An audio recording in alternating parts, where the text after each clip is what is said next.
Hey, how's it going? This is Owen. I'm a CNET, and I was recently able to go on a tour of the 3Z mattress factory. All the beds from the brands Bear, Lisa, Brooklyn Bedding, Helix, Birch, and Nola are made in this pretty gigantic facility. It was fun and I learned a lot. There should be an entire recap video linked in the description if you want to check it out. I was also able to chat with some 3Z leadership, including Scott Paladini, who is the founder of Bear Mattress and Bear's brand lead. I was able to learn a lot in our pretty fun conversation.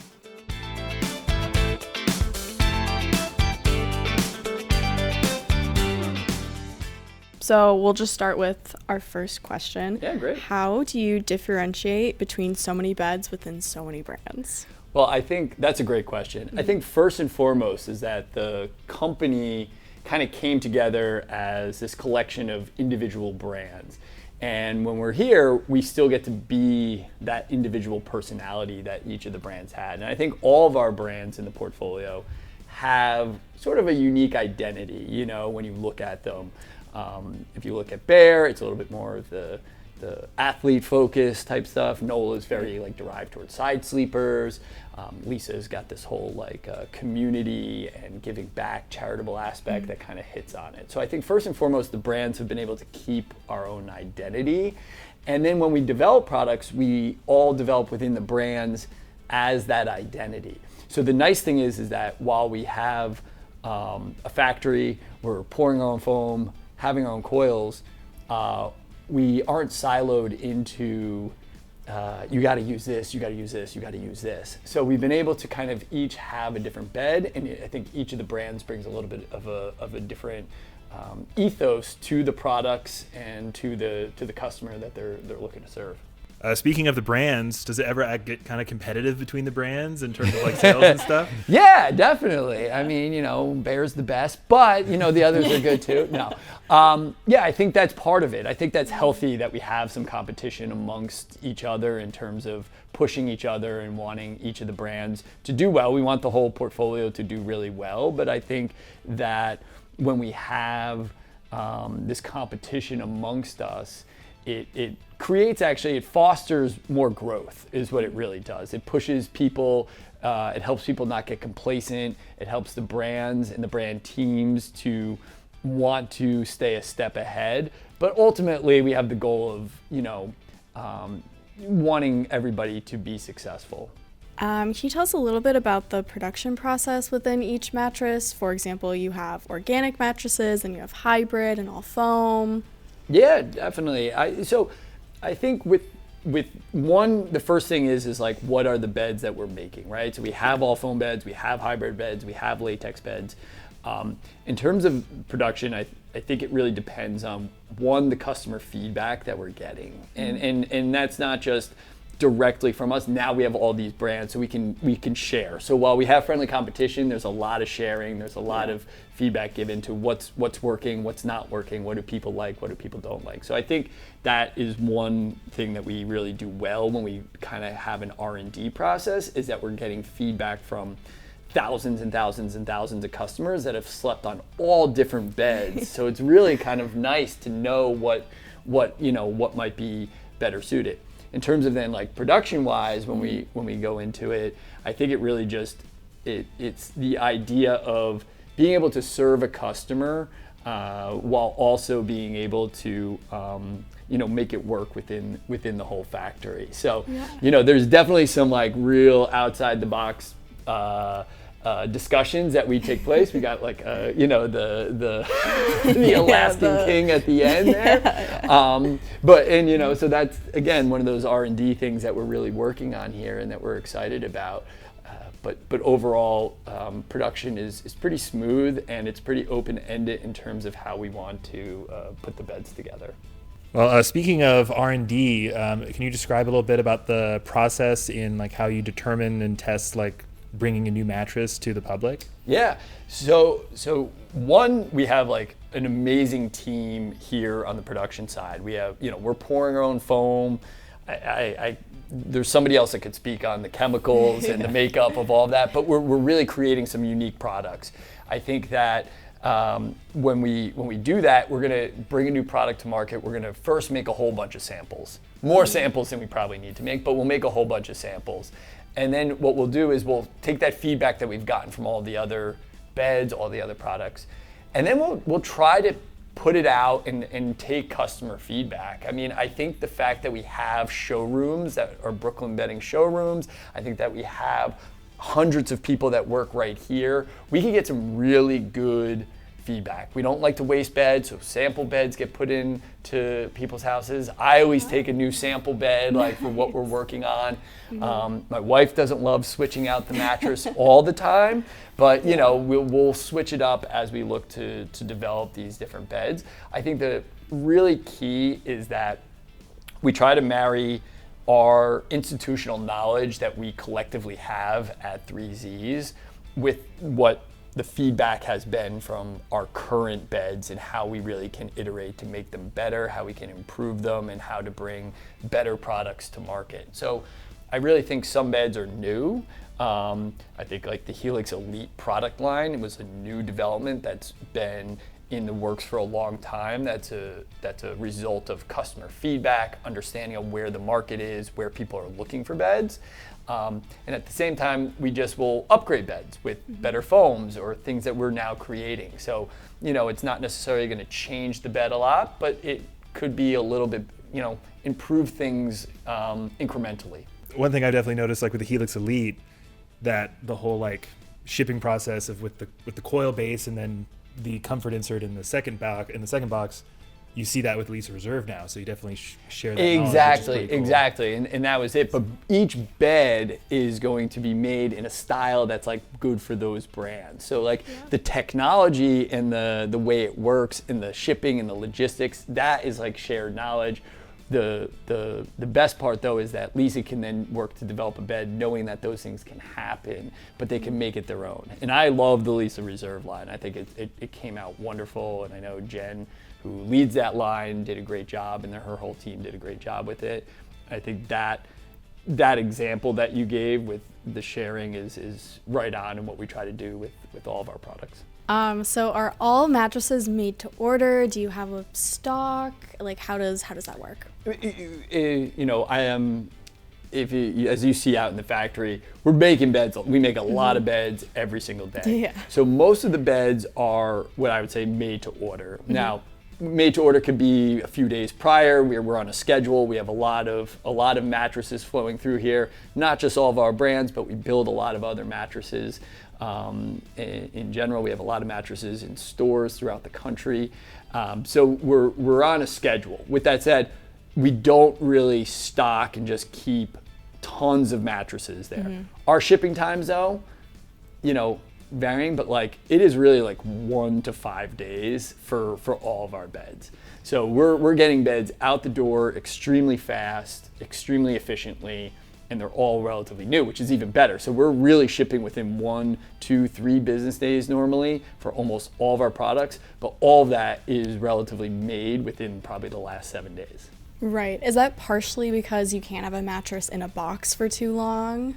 It's not that it can't be in the box for too long. Like that's not like too much of a concern that we have, that it's in like, like you're getting up to like 3, 4, 5 months. Like you don't really want to necessarily have some of the beds, especially some of the smaller all foam beds, that sort of stuff. Right. I mean, you want to kind of get them out, but I think a lot of it just has to do with how this 11 football field style 650,000 square foot factory works, and just the efficiencies that are created through that.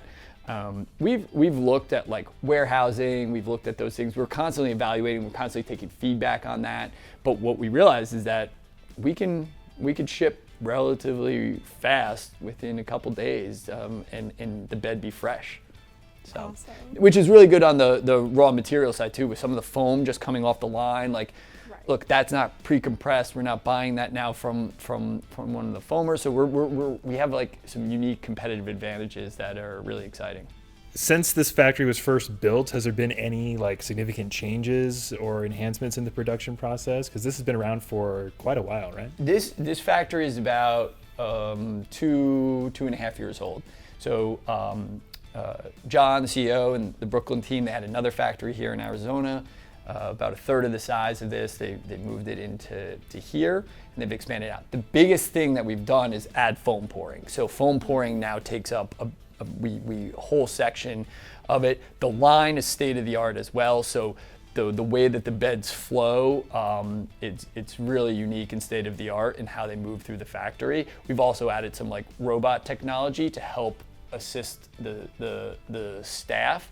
So while we're still using a lot of labor in this, certain things like robots will now pick up and turn the bed so people don't have to necessarily pick up and turn the bed. So we have some, we continue to look and enhance the factory, add new technology, and then obviously the foam pouring has been a huge portion of the capital improvements over the last 2 years.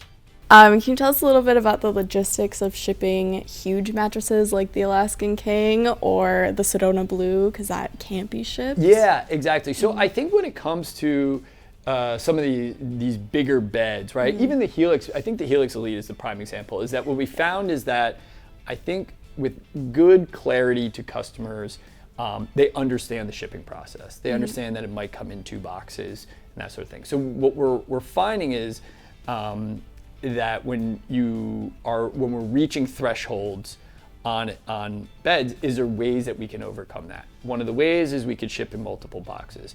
On things like that beds that are just over 150 pounds in king, those become challenging. So they have to ship on a pallet. And those, for the most part, is one thing that we probably try to avoid a little bit of. Right. But again, clear communication can help with that. And that really works with adjustable bases because they could get up to be very big and heavy and that sort of stuff. And they become a really popular product for us and an important product that people should be looking more into. And we're very excited about the growth we've been seeing in the adjustable market. Yeah. But those create some logistical challenges. One thing we are advancing, and you'll see that's again shared knowledge, is this idea of white glove delivery and doing more white glove delivery. So we could do bigger, more chunky beds, and people have a good experience. And so white glove delivery is something that is available, I believe, on almost all of our sites, and I think it will be more pushed to the forefront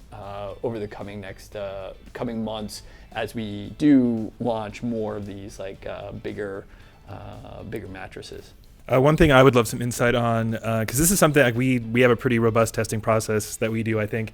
But the one thing that we can't really reasonably test for, and that's like longevity of a mattress, because that would take a really long time for us to figure that out. So is there any methods that y'all use here to sort of determine how long a mattress is going to last, how durable it is over the course of like the life of a mattress, which is at least like 7 to 10 years? Yeah, so we have a durability roller here, so you can hopefully get to check that out a little bit. But basically it simulates sleeps. And so we can have the beds tested by them being rolled, and it just simulates thousands of nights of sleep in that wear and tear. So most of the beds will go through the roller at some point in their production and research and development standpoint to get an idea of how it is. A lot of the times we're also checking coils and foams and saying like, hey, we know that these are working right. So it's not even always the mattress, but understanding that the raw materials are gonna last as well is a really key component to it. So that's number one. Number two, we obviously back up what we're doing here. So I think that's really important, is that, you know, we want you to feel great about your purchase. We don't want to have this to be like something where in 3 to 5 years you're calling us. That's not really a great customer experience for us as well. And then finally, we are getting that data because Brooklyn Bedding, Bear, Helix, we're all now 10 plus years into our life cycle that we're seeing that the beds have already withstood that kind of test of time, and we've only made them better since we started as companies, and they've gotten better. So I think longevity is super important. I do recommend that people take care of the mattress, put a mattress protector on it, rotate your bed, make sure you're using it like as a mattress and properly and like that sort of thing. But we feel very confident with what, you know, we're putting out into the consumer as like it's going to be durable and last. but we do have the testing to back it up.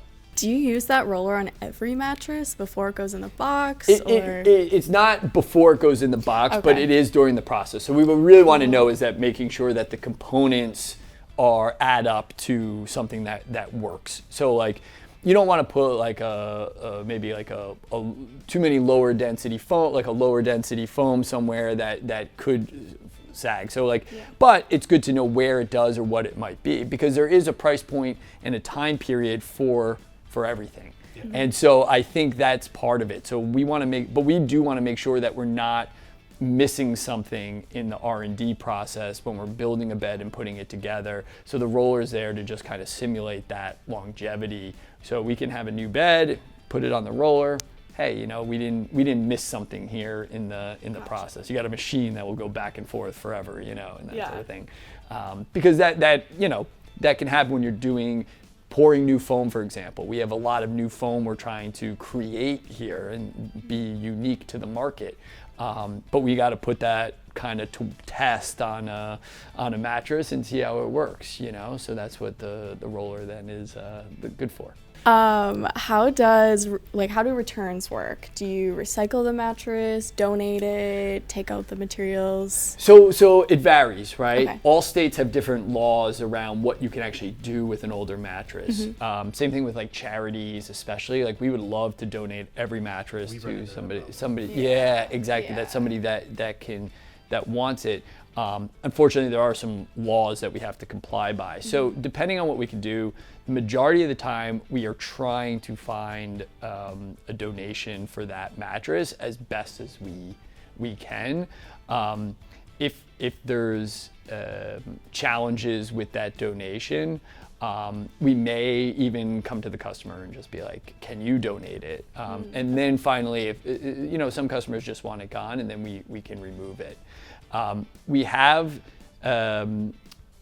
you know, depending on where we are and depending on what state, there's different services and different people. We have that's a good cross-sharing network that we've all built over the years, that now we could basically find a charity or somebody we know in almost, you know, any sort of populated area in the country to donate it. I think the only question I have for you now is, which mattress are you sleeping on right now? Oh yeah, well right now that's a great question. So I've slept on all of the Bear mattresses for the last 10 years, and it started with the original, and then as we created a hybrid, I went to that.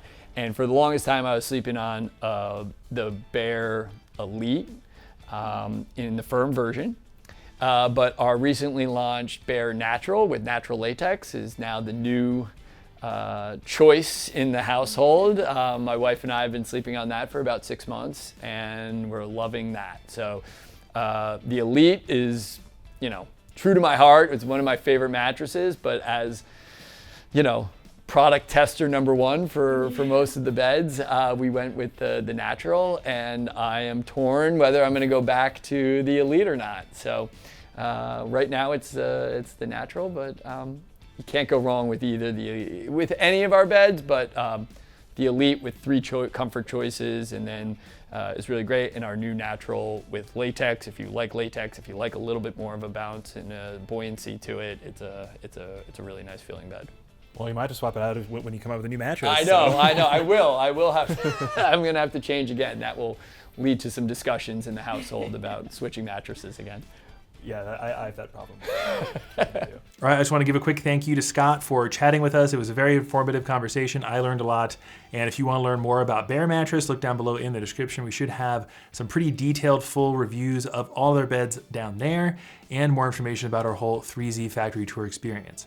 If you found this video helpful or interesting, give it a thumbs up and subscribe to the channel. We'd appreciate it a lot. But that's going to do it for me. This is Owen. I'll see you in the next one.